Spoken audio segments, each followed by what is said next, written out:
Hello, good morning, merhaba. Wow, it was such an amazing session. Thank you for Ahmet Bozkaya and Hamdi Ulukaya for their inspirational talk. Like, we are all inspired. The thing that I took from that, we need to focus on the community. So I am the host of this session. I am Aylin Uysal. I am a designer in the technology industry. And our topic of our session is AI for social good. This is especially close to my heart because of being a designer. As designers, we are the advocate of the people and advocate of the society. And it's our responsibility to focus on the people, not only as individuals, but also as society, to address all those deep problems that's happening. So I have here amazing panelists with me. I have Murat Sönmez, Cenk Sidar, and Timur Cüceloğlu Yarnal. Murat is the founder and CEO of Trusted AI. He was one of the first scientists to apply AI to solve real-world problems in medicine during his PhD studies in University of Pittsburgh.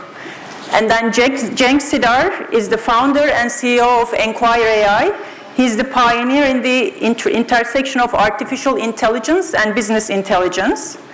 He's passionately fascinated by the symbiosis of human-machine collaboration in creating content for business intelligence and media. And I have Timur Cüceloğlu. He is the co-founder and board chair of Neutronian. He's also the head of AI ML startup business development at AWS. And they are all pioneers in AI, and they have huge contributions in this field. So, as we all know, AI has been around quite some time. It's not new, but it is developing super fast lately. And the funding is flooding in. And recently, the founder of OpenAI went public with his bid to raise $7 trillion. We are not talking about billions, we are talking about trillions. And to ramp up the computer chip manufacturing so that the computational power of AI can expand more rapidly. The question is now not whether AI will transform our society. That's happening, it's going to happen. Only how great the transformation is going to be and what form it will shape. Experts think that in this decade, I think that some of them think it's going to be less than 10 years. We are going to have the human intelligence. It means that AGI. And these labs are already focusing on AGI. So that means within our lifetime, all of us in here, we are going to see the human intelligence in machine, and we are going to see AGI. So this is not something we can really punt to the future generations, to our descendants. This is something we need to think about it, and we need to focus on and figure out a strategy and think about the impact to our society and our communities, like Hamdi Ulukaya also said. So with that, what I wanted to pass to our panelists, because they have huge contribution in this field, maybe they can talk about a little bit their journey and their impact on this space. Right, senle başlayalım. Thank you, Aylin. My journey to AI has started during my PhD work at University of Pittsburgh. We were a group of scientists working on some real-world medical problems. And the problem I was working on called EEG inverse brain mapping. So that involves trying to find underlying sources inside the brain by looking at multi-channel measurements over the scalp. EEGs are brain waves, simply. It was a very challenging problem, and at the time, ANN, Artificial Neural Networks, was the name for AI. AI is a very new name. It was called Artificial Neural Networks in the 90s. Many scientists were skeptical using premature ANN at the time, but I took the risk. My advisor gave me a bunch of data and said, Murat, here's the data, do something with it.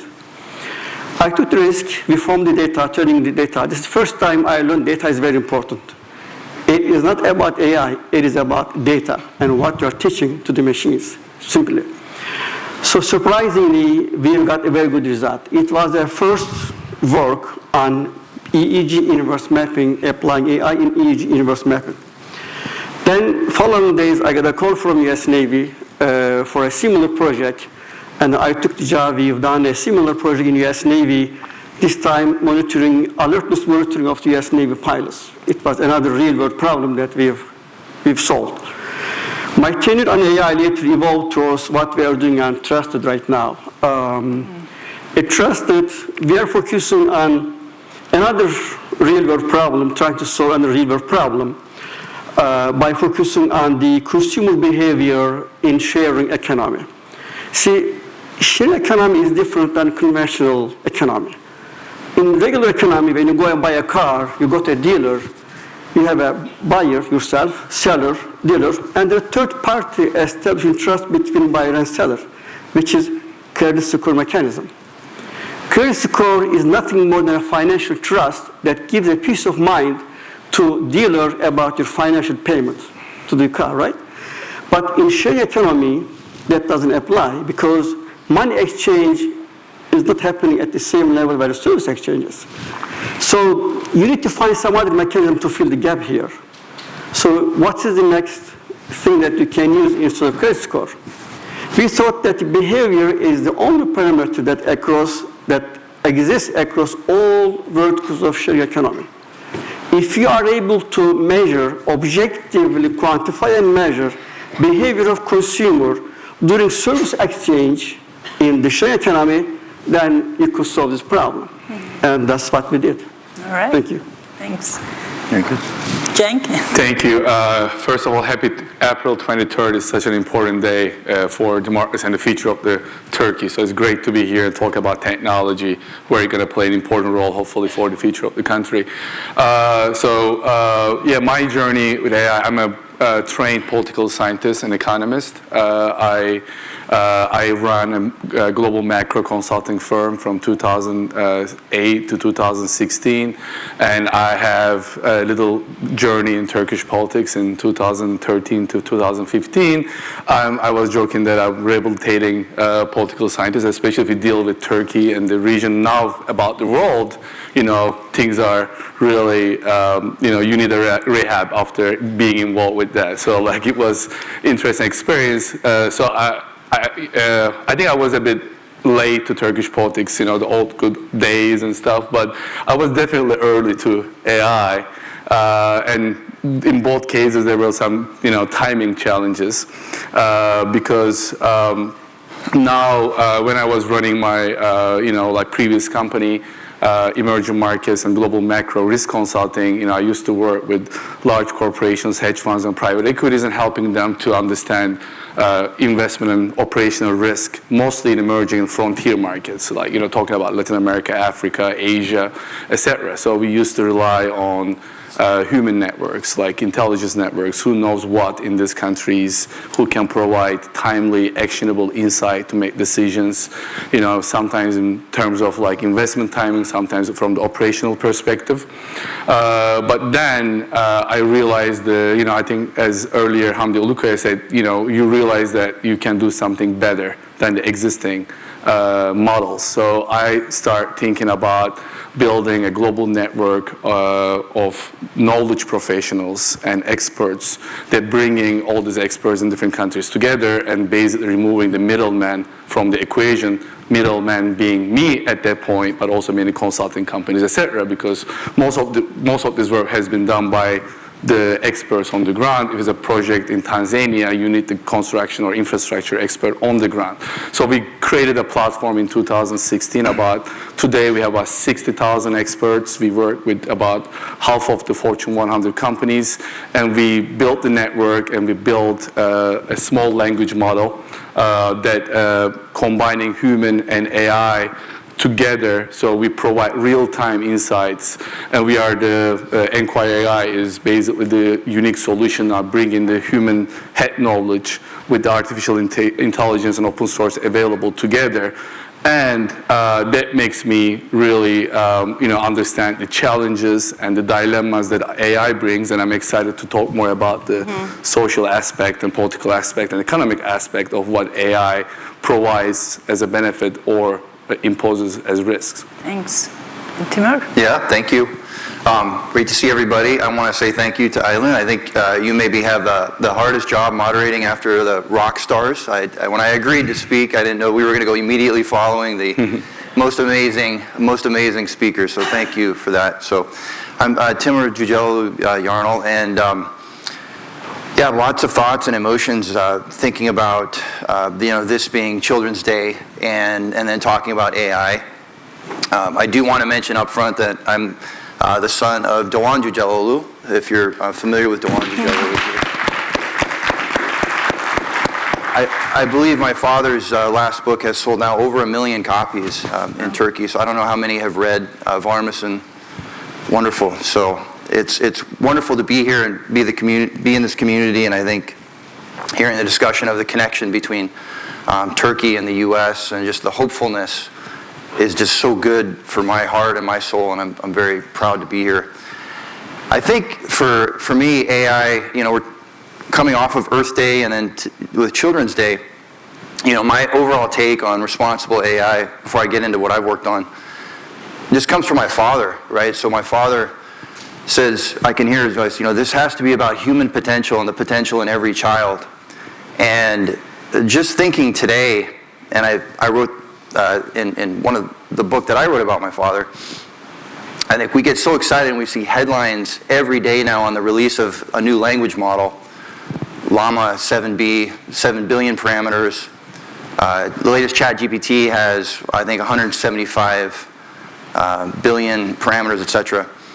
And I could hear my father's voice saying, every human child, every brain has hundreds of billions of neurons in their own mind. The mature human brain has hundreds of billions of neurons. So just think about the investment we have with every child having that capability to think and to reason, and are we fulfilling that potential today? And so I think framing what AI can do to invest in children, there's so much potential for damage, but there's also so much potential for good. Every child could have their own dedicated professor. They could have their own guide, for example. So I think that's part of the vision that I want to bring to it. But it's very hard. I have co-founded, I've been a co-founder of 4 companies, none of the size or scale of the previous speakers, so very humble, much smaller. My third startup, maybe it was most relevant. Well, my first startup was in 1999, and we were launching a web content management platform right into the thick of the dot-com boom. So very excited, and I remember being in New York during Internet World when there was hopefulness and joy, and what's the web going to bring, and social media, etc. And it was very hopeful. However, fast forward, my third startup was a fraud detection startup that was focused on detecting bots in online advertising in 2012. So we rapidly went from this hopefulness to realizing that 60 to 70% of online ads were being viewed by bots and by fakes. So it was a machine learning platform to detect that. We launched way before Elon Musk was talking about bots on Twitter. And so we have to be aware that the same thing can happen. We're talking about AI here. I think let's be clear, we're talking about generative AI now. Like AI has been around for a long time. We're now talking about this next boost in generative AI. So within generative AI, we know that these issues are going to emerge. They've already emerged. So I think what can we do to get out in front of them to hopefully avoid these same issues of things like bots and that type of detection. So that's my framing. What I'm working on today, I run the AI ML business development team for AWS startups. And so we partner with founders who are creating transformational products to boost, obviously, the revenue potential and the capacity, but I do strongly believe that we've got a social focus as well, and I think AWS has done a great job of having a climate fund and also boosting underrepresented founders. So that's what I'm working on today. All right, great. Thank you for the introductions. And And I was super excited and also nervous following Ahmet Bey and Hamdi Bey. I think I might have butchered your last name, by the way. So I combined Hamdi Bey's and Ahmet Bey's last names, but and also forgot to mention about the Children's Day. Yeah, April 23rd. It's even extra meaningful for us to talk about this topic because it's definitely gonna impact them. So with that, I wanted to shift to ethical consideration and responsible use of AI, right? So we saw some big damages with social media, and probably first time we faced with AI at that level, it was social media, and it's there. And this AI curates the data for us and present to us, and it makes us keep scrolling and scrolling. And they wanted, because they wanted to keep us engaged, but at the same time, it creates negative effects. So we know that, like humanity, maybe we lost in our first interaction with AI in that sense. So some of the negative effects we can talk about, like addiction, disinformation, mental health, polarization. We witnessed our democracy to break down, right? So we witnessed that. So it was pretty sad and alarming. Now we have our second contact with ChatGPT, so we are all using it. And as we said, AGI is coming, so it's going to take actions. So how we can ensure AI technologies are developed and used in a way that addresses rather than worsen our social and economic inequalities and eliminate some of these issues? Maybe Murat, we start with you. Thank you. I'll take the question from the consumer perspective because we are all consumer. We are engaging with AI in everyday lives, right? So let me ask you this question. As humans, are we biased or unbiased? Except for factual data and research data out there, I believe majority of the data are biased in the internet. Who has more data than Google? If Google Gemini is having bias issues, everybody who is putting a model out there using publicly available data will have a biased model. Okay, and that will contribute to the inequality, right? Now, how can we overcome this? And bias is becoming a part of the business. It is very difficult to remove bias from the data. Internet data is 40 years old, not that old. And we managed to push biased data out the internet. And AI-driven recommendation engines further making this worse. Okay, we are getting more and more divide every day. So as a consumer, as a conscious consumer, and awareness consumer, we can use the AI in our daily life that we can mitigate the problem. As opposed to removing the bias and inequality, we can sort of master AI to have access to other data that we want to use, right? So it starts with the consumer itself to mitigate the problem, to gap the social divide, to access the other contents. Otherwise, you keep seeing every news every day, every content every day. Even very simplest form, just look at your YouTube video watch history. YouTube will bring you the same history every and every day again. So you are boxed in this content. So it is up to you as a consumer to get out of this and then manage your AI to really feel the freedom of accessing what you want to access. That's my view from the consumer perspective. Yeah. Technology perspective, totally different. It takes long time. Let's just stop here. Thank you. Cenk, do you want to? I mean, I agree with Timur. I think AI is such a broad subject, and a broad and a fluid subject. You know, like I think AI, you know, is seen by many people like as technology computers can't do today, but we hope that they can do in the future. You know, like it's very like, you know, AI, the first term I think coined in 1950s by Alan Turing. So like, even though it became, you know, like a dominant agenda item in national and global business and economics, like, you know, AI, you know, I think defining AI is very important, and I agree. I think what has been changed since 2012 December is the launch of ChatGPT, because ChatGPT is what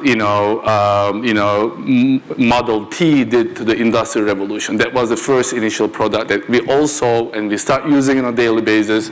And this is what that people realize, oh, now we can do mass manufacturing of cars, or this is Gen AI that we can automate like different tasks like in the past that were not being possible. And I think the key difference is now, unlike Industrial Revolution and Information Revolution in 90s and 2000s, now we're talking about automating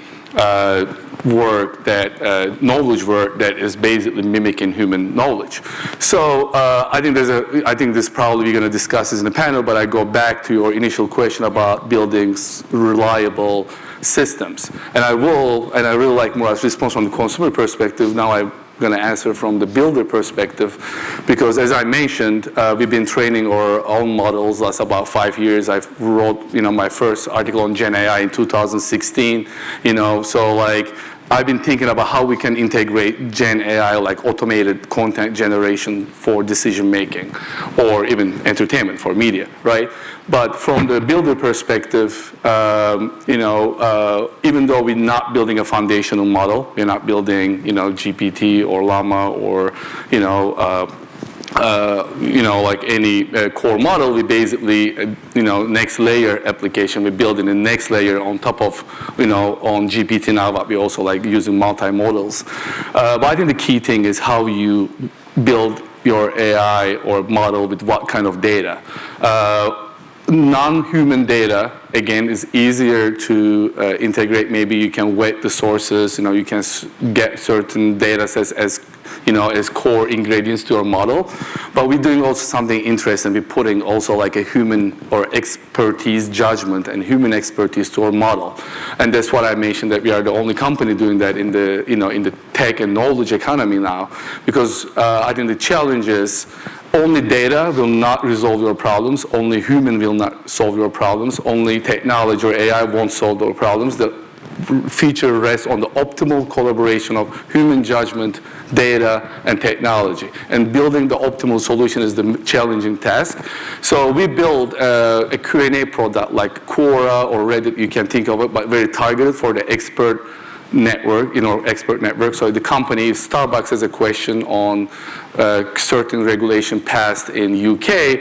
They ask the question and they get real-time responses from top experts in UK that following that regulation. And we're building our own data sets in platform data set last 6 years. We have about 12,000, 15,000 questions growing every day and our expert data. So we're only training our models with from the bottom to the top approach with our in-platform data, the Q&A data we're getting from top experts, all the weighted and quality assessed.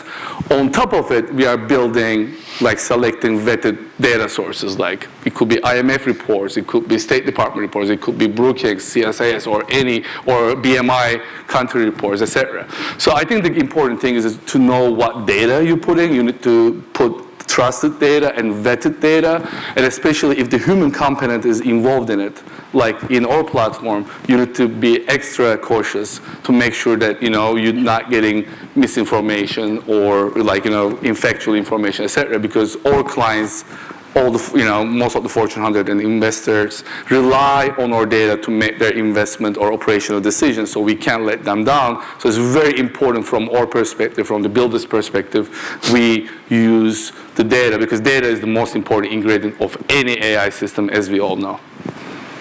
Yeah, good points. I think I should have opened with as well. My disclaimer, I'm speaking on behalf of myself. I'm not representing any official positions of a company, especially Amazon. And as I say that, because I think we all do need to catch our breath a little bit.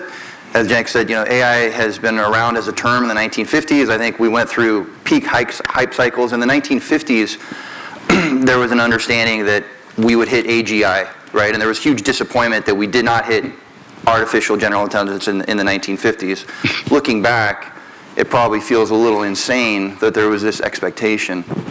So it's wonderful that we are talking about the potential negative impacts that happen today. But I think we do need to catch our breath and realize that we are in a peak hype cycle, and there will naturally be a crash and a dip and a rise up. And we also have to realize that AI has been around for so long. It's already making your credit score decisions. It's already making financing decisions. And so we do have patterns or models for standards and accountability for credit scores, right? So like within the highly regulated industries, I think we do see standards that we want to mimic, hopefully with General Solutions. Yeah. But I think calling out bias and calling out the training data that we use are among the most important topics. So I'm happy to see that they are being discussed. Just talk about cultural bias. First of all, I mean, the training data predominantly is coming from U.S. Western languages. I don't even know. I mean, is there a leading company in Turkey right now that's driving the ChatGPT for Turkey with like the language models and has the Turkish? There's a TÜBİTAK effort, but I don't know exactly, like the details. But there is one. There's a Turkish model building. And I would say at the NVIDIA GTC conference, I think I did meet the Indian entrepreneurs that are really building it for India with that diaspora. So just, the cultural bias right there is going to be so strong. We'll have to see how that emerges. But I can say within enterprise, what I'm seeing so far, it's very early days. There is no clear trend right now. I'd say we're primarily seeing horizontal use cases emerge, right? So before AWS, I was at a company called Glean, which is just completely blowing up and growing, but it's a horizontal search application across all tools. There are specific focus areas like customer support, code generation, writing, like we know this is going to transform the way people write software. I'm a little bit dangerous in Python, but I'm not a great developer. But with my coding assistant, I can test and I can run it. I can drop the code into my Jupyter notebooks and see what happens. That's really exciting. But generally, we're seeing horizontal applications. We haven't seen the verticalized use cases really emerge yet. We're seeing companies like Harvey.ai, which is very focused on legal, but again, that's very horizontal within legal. I will say that I have been personally a bit disappointed to see the number of startup pitches that are coming out that are very overtly focused on replacing human interaction or replacing, human employment. Maybe I shouldn't be surprised because I do live in Silicon Valley and it is very hard charging, tech focused. I think you mentioned some of the negative impacts of social media and some of the negative impacts of, too much screen time. One of my learnings, coming from being in Silicon Valley during the pandemic, I realized that there's a not insignificant portion of the population in Silicon Valley that really doesn't enjoy human interaction anyway. And they were like only too happy to I do. sit down. Right? Yeah, so that's not me, obviously coming from my background, father, like I need human interaction. So how that plays out and where we go, I think hopefully, again, it is about augmenting, and I think we have to have our antenna up for are we augmenting that human interaction versus replacing. There's a responsibility. I think you've touched a little before on the concept of are we looking at something like a universal basic income, or how do we deal with some of the environmental impacts too. So that's what comes to mind. I mean, you all touched a little bit, but so how can we know that there are 4 big companies out there, pushing this, but at the same time, across everybody, all technology companies, at least I know in Silicon Valley, everybody investing into this, right? So what do you think organization role in this, like being more transparent and how they are embedding AI? So can you a little bit talk about that, like in their use of AI? We are all including that, but are we transparent enough, or how transparent should we? Accountable perspective, right? Yeah. I think this is the first time ever in human history we are having a debate about a technology, whether this is good or bad for our, for our daily life. Transistors are invented in 1947 at Bell Labs, where I used to work, and nobody had a debate about transistors. It changed our life totally, and we just embraced it. But first time ever, this is very important. We are having this debate because a technology might be harmful to a social good if not used and developed in the right way. So each and every technology owners, developers, I think, should take a moment of self-reflection to see that the what I am building and where this can go. So I came up with this 3 simple questions for them to ask. What is my data? What I am teaching to machines? And where this can go? Very simple. If your answer is, because first time ever, I am coming from a fraud and security background, okay? Cyber security and fraud background. First time ever, the fraudulent people have more access to AI. So they have cheap, access is almost free, and they have intelligence to twist these things around to use it against the public good. This is where the AI becomes very, very dangerous.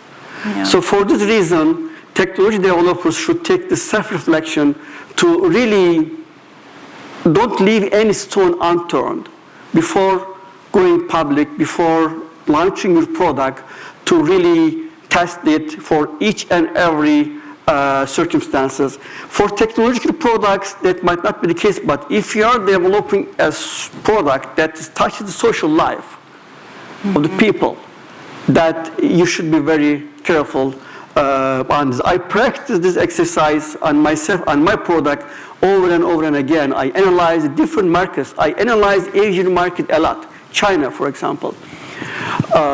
So the AI has different usage and different perspective in China, in Western countries. So if you are developing any product that touches the society, that you gotta be very, very careful. Yeah. Thank you. Going back to your question, I think you mentioned about 4 companies building the foundational models. Yeah. I mean, now large language models are being commodified. So there's so many versions. There are hundreds of large language models available on Hugging Face or other technology platforms. So there's no more monopoly of building large language models. So it's almost impossible to regulate that. And I live in DC. I'm based there. Of course, there's a lot of policy discussions on how to regulate AI nationally and globally. I have bad news. You can't regulate AI. I mean, because if there are 2 companies building large language models, maybe, we can Google or, Amazon or, a couple of companies. But if you're like hundreds of large language models built every day, and it's Murphy's Law, if something may go wrong, it's probably going to go wrong. I mean, how are we going to, manage the control, the certain language, certain LLMs, providing toxic, or misinformation or anything harmful to the society. So unfortunately, I don't see any feasible way of regulating AI, and I'm talking to, we had a meeting last week in DC about it. There were a couple of congressmen, and it's like, I don't see any, I'm not a, data scientist, I'm not like, but I don't know how you're going to look at, are you going to open the black box and look what kind of data you put in it, and who has the knowledge and expertise checking the, the health of AI model. Like, definitely politicians don't have it nowhere in the world, not in DC, not in Turkey, nowhere. So how are they going to even? So we open the box, we cannot close it at this point. I mean, I don't see. Unfortunately, I don't see any viable way to regulate AI nationally or globally. But having said that, I don't agree that AI is, like a dangerous, like. Every technology is, pros and cons. But the only. I do agree that regulations will happen, though. I mean, it's happening in the EU bad regulation already, is bad regulation. I don't know if bad regulation is better than no regulation, or bad regulations is, I don't know. I mean, because it's such a new area. So, but what I want to say is, and we can talk about it maybe in the next round. But we live in an area of tech acceleration. Is technology accelerates in a fast speed. So everything is faster. 2 years ago, ChatGPT was the cool, sexy thing everyone talk about. Now they're like, we talk about GPT-5 coming out, like much more powerful. So we don't know what, next. I think AGI is a very interesting subject, but it's almost impossible. I think you can be as smart, but it doesn't make that being smart would make you make better decisions, because there's still human irrationality in business and politics, etc. So the final point I want to say is, like, things are moving very fast. Even you regulate today, next year that regulation is not going to mean anything. But this revolution, unlike the previous revolutions, I think have a major risk impacting labor and human. So, and that may create more inequality. Maybe we can discuss it in the next round. Yeah. Timur, do you want to add on? Sure. First I'd say, I'd go back to what Murat Bey, I think the sign of a wonderful entrepreneur and a great teacher is what you just summed up. I think I've read the ISO standard for responsible AI. So the ISO standard for responsible AI came out a few months ago. It's ISO standard 42001. It's about 65 pages long. And it's a positive document. It doesn't give a lot of specific guidance. I think you just summed it up with your 3 points there. I think, what did you say? You got your inputs on your training data, what are you teaching the system, and then what are the effects of it? What are you putting in the machine, what are you teaching, and what are the consequences? Yeah. Look at the data. So I think that's, and you could think of it as almost like a free body diagram from an engineering standpoint. So I think you summed it up very well, and we'll have to be aware of how that happens. So thinking about responsible AI, I think with that, please, I agree with you and I disagree with you. And again, I'm not taking any official position because obviously from a regulatory standpoint, I will say that I do believe regulations will happen. They 1,000% will happen. Going back to my career from a data and a data privacy standpoint, I'm much more European, for example, in my views on privacy. I wish we had GDPR here in the US. I don't know if you're familiar with the GDPR privacy regulation. You have in California, though, no? And in California, I launched my latest startup. My latest startup was a bet that the CCPA would have a real impact.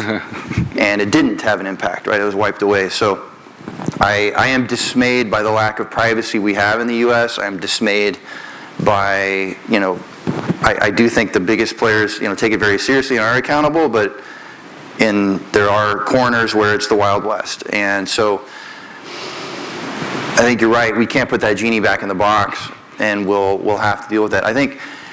I do think it's more than 4 now, though. I mean, we're partnered very closely with a number of them. But I'm very hopeful about open source. I think open source is a very strong movement in AI, and the ability to customize and quote-unquote own these models is very powerful. I think it's going to be very appealing to entrepreneurs. I don't know, for the models you're using open source? And yep. Yeah, and so I think we're seeing a huge trend toward that, and I think that's going to be very positive in terms of making sure it's not centralized to just a few. And I think seeing, I give Meta credit for that. I know Databricks, I know Snowflake have all released open source models, and I think there's a big push. Mistral is the European one. There's kind of open source. And Mistral as a European champion. So I think that will decentralize a lot of the control, and hopefully we're putting it in the hands of positive entrepreneurs, and we can talk openly and provide guidance on that. Yeah. And I guess this a little bit reminded me what Ahmet Bey said in the morning. We need to trust people. Like, people will do good things, right? Maybe this one, it's a little bit hard to trust, but I'm an optimist in general, and I believe that we need AI for our existence. I mean, it's kind of a double-edged sword, right? We need it because of the climate change and the education and, next big pandemic, like to be able to look at the data and be successful fighting against that. So we need it for our existence, but there are many unknowns, right? So like Donald Rumsfeld said in 2002, it's a little bit like that, but there are unknown unknowns. The ones we don't know, we do not know, right? So it's a little bit like that. So what steps we take today to ensure AI contributes to a more equitable and sustainable future, you think? Like if we look at that future role of AI in our society? I think AI will have a very big potential. Potentially will come exponentially because we are living a faster life, for sure now. So the AI will have a solution for many sectors. In Turkish when we say çekiş varsa elinde her şey çivi gözüne bakma diyor yani. Ama yani it is the fact that AI is becoming very big potential to solve many problems in every level. A restaurant owner here in Manhattan can optimize its revenue by using AI based on its menu, custom preferences, all the way up to the AI can help us understanding astrophysics, astrobiology, and climate change. AI can help us to transform from fossil-based fuel to the green energy. It's a big potential. It's all about data. Mm-hmm. If you don't have data, don't use AI. Don't put garbage in don't take garbage out. Garbage in, garbage out. So this is the rule of the AI.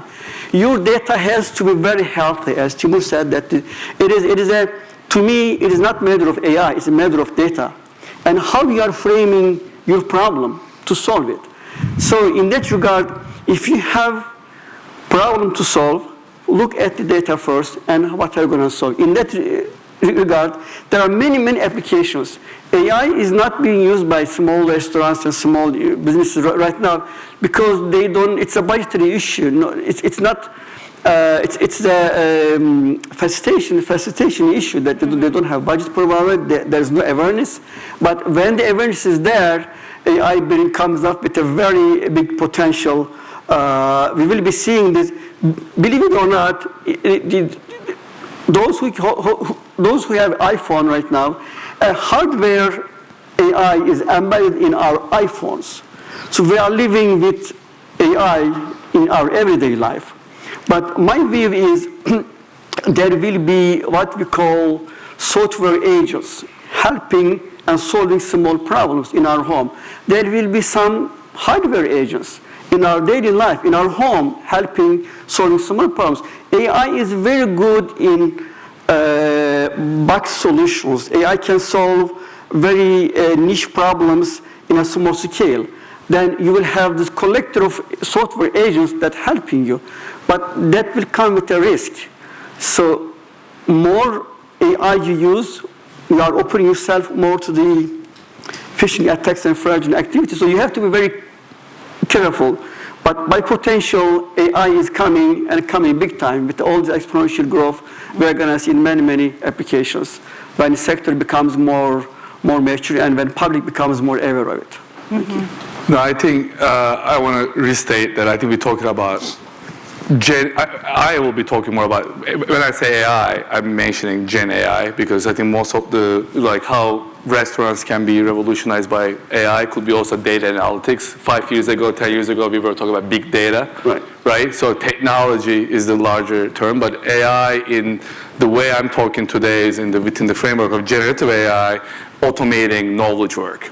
You know, I think this is how I see or how I put my speech in context. But I think what I want to say is, I got to repeat, I think we live in a tech acceleration age. Things are moving very faster. I give you one data point. TikTok was the fastest technology that reached 100 million users, I think, in a year and a half. ChatGPT got this only in 4 months. You know, like, so it's like 5 times, like, right, 4 times faster than the adoption of TikTok. It's very important because everything is moving fast. And if you think about the Silicon Valley Bank crisis, March, April, remember there was like the bank run was instantaneous. Like it was within 30 minutes with the gossip, with the information, you know, the bank was done. That couldn't happen 10 years ago. I'm talking with my economist macro risk perspective. So everything is happening in a faster pace. The protests, wars, bank runs, technology adoptions, right? Everything. So of course this is a risk. And it also is a benefit, right? So it can solve problems, it can also make things worse. Like in the Silicon Valley Bank situation, maybe that was a solvable situation, but things moved so fast, the bank was dead in 24 hours.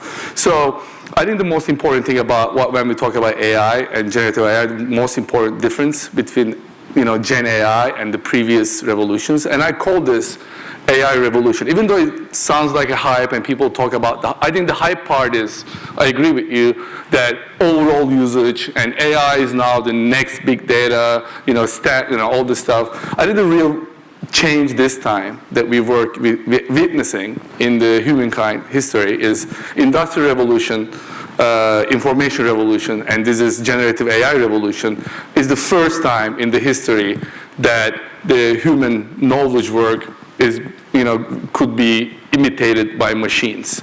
And that's why you need, you know, you may not need 15 lawyers working in a law firm, you may need 2, and, you know, you know, we're talking about AI agents right now, you know, so no more like AI bots, we can do AI agents, they can do multitask situations. So this is a real threat to the knowledge worker. In the past, we were able to replace those jobs that got distinct with industrial revolution and the information revolution. But to be honest with you, even though the productivity levels increase with the, and there are two different economics views. One economist will say, oh, we had this problem in the past. When the productivity increases, there's a price situation, and then you can basically replace those jobs with higher value jobs. What higher value jobs in AI? People were talking about prompt engineering 2 months ago. Now prompt engineering can be done by AI as well. So there will be no jobs that cannot be done by AI. I mean, of course there will be jobs. You're just not going to need that many lawyers in a law firm. You're not going to need that many strategic consultants at McKinsey. You're not going to need that many, maybe if you go to a restaurant, you're just going to go to a restaurant to enjoy the experience of all days having a waiter, but you may not need waiter, So it's just a different era. I think it's going to be different, impact on the society. And I believe this is extremely risky from the political and social tension perspective, because what you're going to do with those masses that will be irrelevant with the current Gen AI revolution when those jobs are going to be distinct. What the politicians are going to do, what the policymakers are going to think about it, what the companies should do. Today is Children's Day. I have 2 children, one of them is 8, one of them 10. I really encourage the younger one to be a soccer player, because I think we will have soccer in the future, right? So, all my Instagram posts are AI or soccer my kids play. So, there will be very interesting times. I'm really nervous about the future. Galatasaray. Of course, Galatasaray. Sorry, you mentioned it, but I feel the pain for you. Not really, but yesterday. All right, sorry. What I'm saying is I think the future really relies on policy making around AI, loss of jobs, and how we will, position to the change in dynamics. But this is different than the previous revolution. This is much more serious, and we're not going to have new layer of jobs coming like did in the past. We may not have jobs. So we are not expecting this is going to generate different types of jobs. I mean, prompt engineering was a cool thing. 5 years ago we talked about data scientists. Right now we don't need data scientists. Those AI models can do most of the work. 15 years ago, in early 2000s, every government was talking about STEM programs. So you don't need a coder right now, right? The AI can code 80% of the work. So if there will be jobs, there will be niche jobs that will further, increase the inequality in the society, because there will be high-level, high-value jobs, but small number of people will be doing this. A small number of people will be practicing law or consultancy or journalism or any other knowledge work that you can ever imagine of. I think I agree with a lot. Very good points. I agree with a lot of that. I think. You're looking at what happened with local news coverage and news media. Social media devastated local news coverage. By the same token, it has given birth to this creator economy, and there's millions of influencers now that never existed.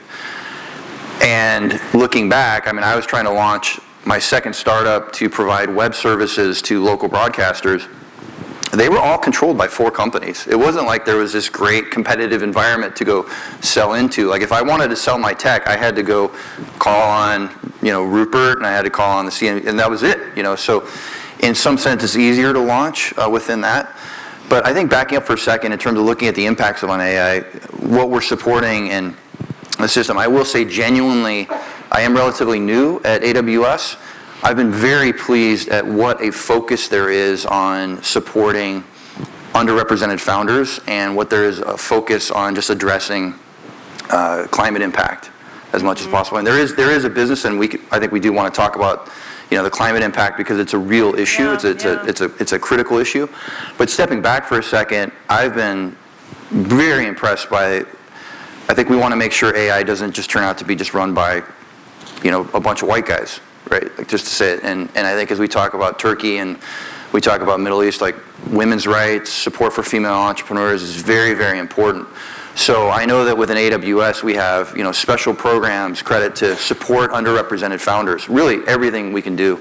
I'm proud that my last startup, I've handed off the CEO reins to my co-founder. Lisa, and I've done some small angel investing, primarily in underrepresented founders. So I think being conscious of where we're making those investments is vital. I encourage all of you ladies in the audience to become CEO and founders, and we'll support you. So, great. And then beyond that, in terms of the impact, I think Warren Buffett said, look, he says, I don't know how the story of American democracy, I don't know how it goes, but I know it has a happy ending. And I feel the same way about the global democracy, and definitely about U.S. democracy, and I think in Turkey as well.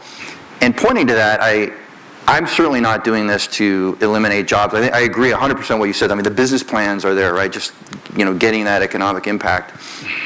But looking at the impact we've already got in our daily lives, I mean, how many people a year use translation capability? And as I hopefully get to meet a bunch of you afterwards, you'll know, my Turkish is functional. It's not fluent. It's very good. I love it. My father wrote 21 books. I haven't been able to read all of them. But I am making my way very quickly through Varmison using Google Translate. And it's a wonderful journey for me to do that. I may produce a translation in the future, for example.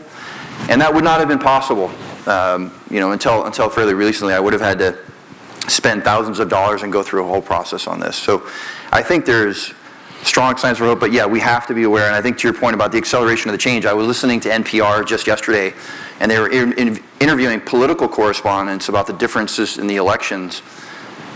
And they said between 2020 and now, everything has changed. I mean, TikTok, and so it's like impossible to track. And so I agree with that pace of change. By the same token, they also then at the end of the story said, and the number one recipient of political ad spending is still television, right? So that slowly changes, and we weren't very good at predicting the 2016 election, and we'll see what happens here. Yeah. So some of you touched a little bit, but do you see any cross-sector collaboration, how important that is? Do you see any opportunities around that? Gosh, this is going to be very hard. It is like you are running a marathon, like 100-meter marathon, 100-meter race, and you're helping your competition. How this can happen? How this can happen? I don't see there is a collaboration, although this must be happening, but not practical. Okay. But we can hope that on the regulation side there must be some regulation and there must be some collaboration here.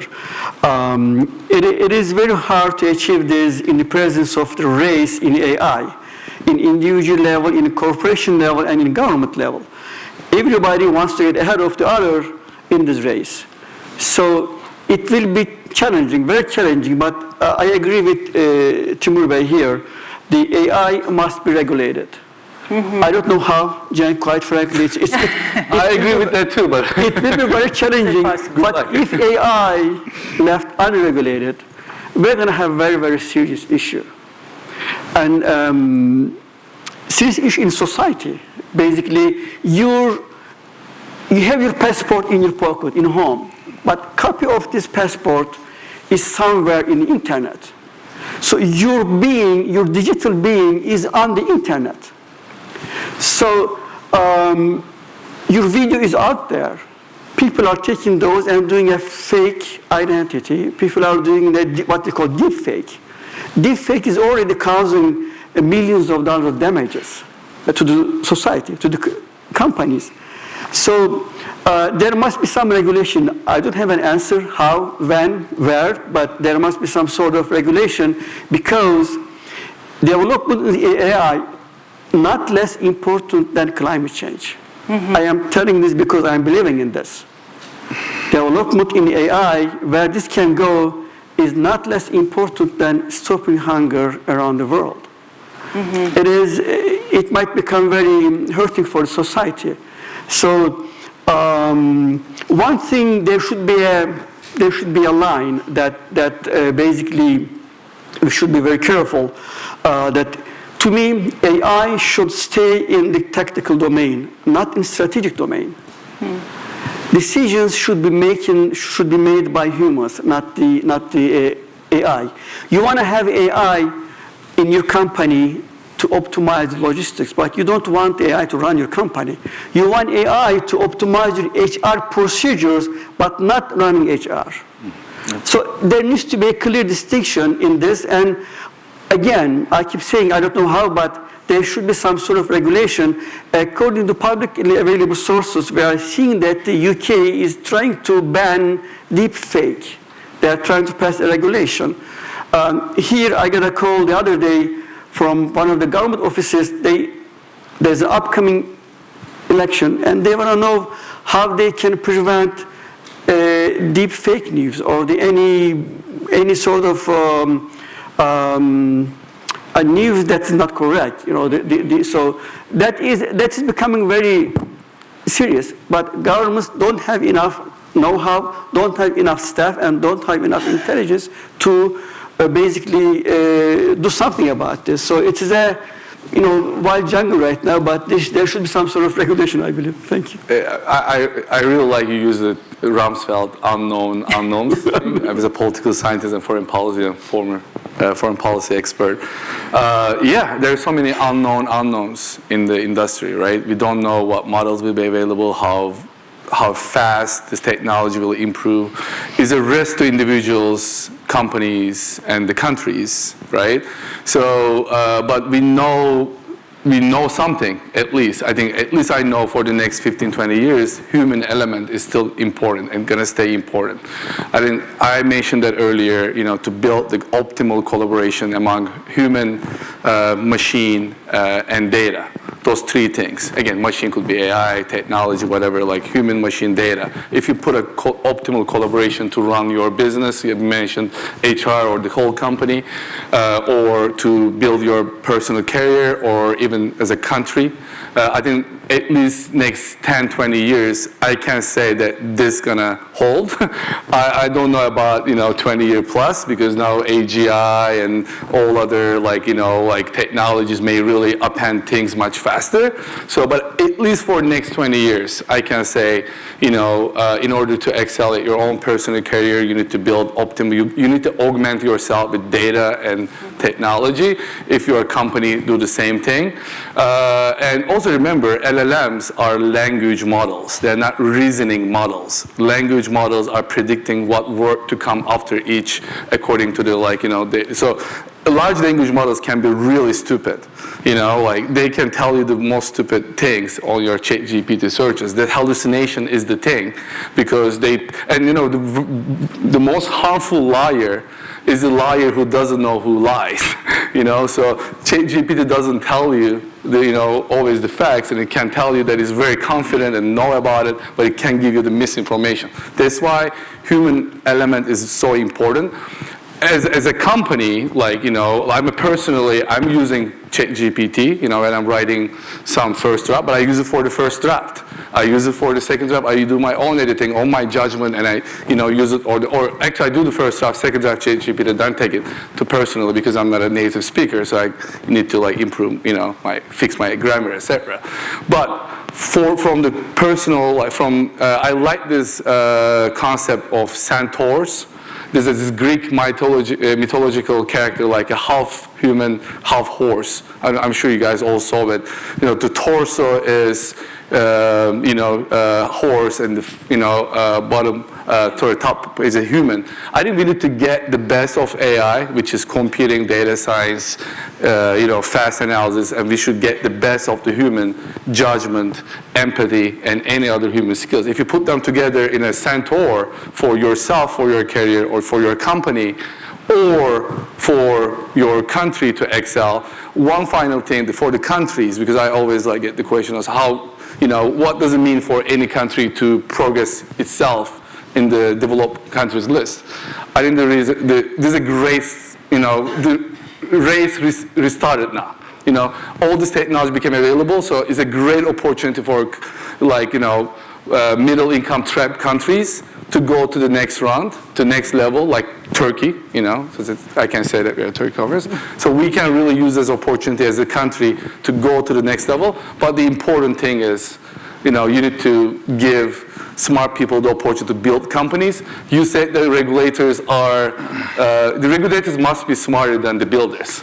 But smart people are building companies now. They're not going to go to Washington or Ankara or Beijing and they're going to regulate technologies. They want to build companies and be successful. So it's very difficult from that perspective. Sorry, I exceeded my time a little. Yeah. I think to your point about disinformation and news, I mean, there are people very actively working on this, and I think we can support them. So Gordon Krovitz, the former editor-in-chief of the Wall Street Journal, left and founded a company called NewsGuard for this very purpose, right? So NewsGuard and other players are out there giving accuracy ratings to content. Now, it's a matter of implementation and can we trust that, but there are folks who are keenly aware of this. I think within the big platforms, I think there's a huge debate between do you take responsibility for your recommendation algorithms or not?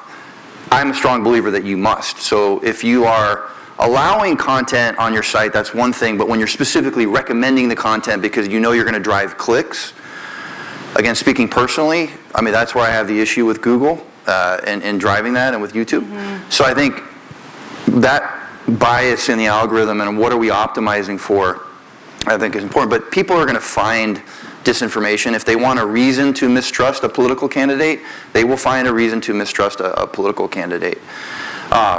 So maybe I'll end with, I think, to your point, we talked before in our prep call, I think this is and you talk about Centaur, which I love, so using a mythical creature, maybe I'll wrap it with, like, I'm a Trekkie, I don't know if anybody else likes Star Trek, but if we move towards kind of that Star Trek future where there is, you know, a universal basic income, and we've allowed people to focus on human development, potential development, we've been able to eliminate warfare, I think, or I think that's a positive future to head towards. And I think you know, we have Elon Musk with a Starbase today. We have you know, universal translation. So there is a lot of hope on that. I think it is naive, but I think just like children, our job is to be naive and energetic. I think as you pointed out, while assessing the realistic risks that we have. Yeah. And then the movie to mention is maybe Mad Max, but it's just I know this conversation can go another hour,